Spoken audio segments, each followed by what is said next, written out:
Kok susah tolong batolong, kok sakit silau mengilau, kok mati jangwa menjangwa. Santano anggan rang batanam di malah mungkin kemanuai manggatok sajo takkan dapat. Imbauan nurang tak beturui, saruannya intak bajalang, giliran tiba diawak orang malengah kasadunyo itu hukum masyarakat. Coba simak si pantun kona.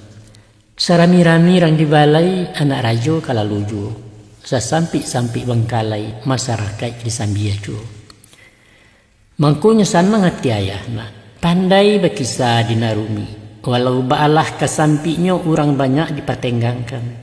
Pai ke surau pengajian hadiri baralek jamu satu kumpulan juarisan. Tiba disaki kematian musibah jo kemalangan. Sudiro turui tandurus wa isi pembawa buah tangan menuri uku ajangkoannya. Tapi ngek nak usah pulo talampau amik tinggalan wajib dan sunat. Ulah mencakau anak puyuh tabang merentak burang nuri dapik pinjai ilang kapak.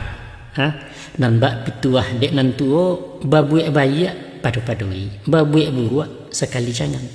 Dek gilo bermasyarakat asik bajuak peduniaran rapek PKK sampai sanjo jadi pengurus panitia senam menari poco-poco reuni segala macam.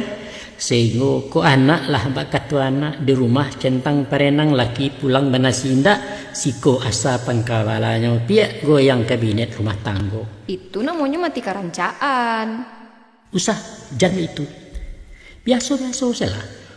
Uku aja jangko jan talampau menggantang jan balanjuang dinan sareng elok manggonya elok.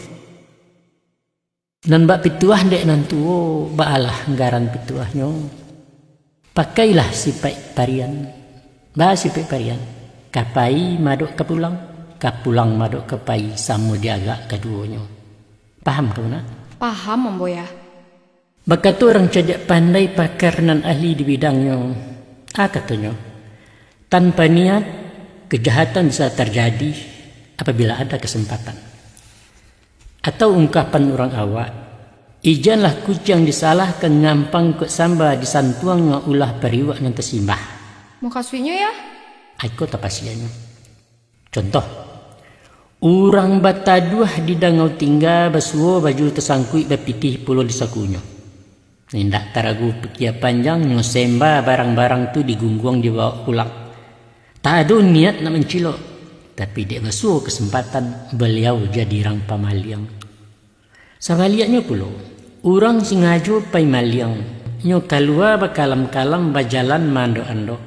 Latibo di rusuk rumah lampu barando tarang duo tipi di anjang mengalak. Orang tapaso balik pulang.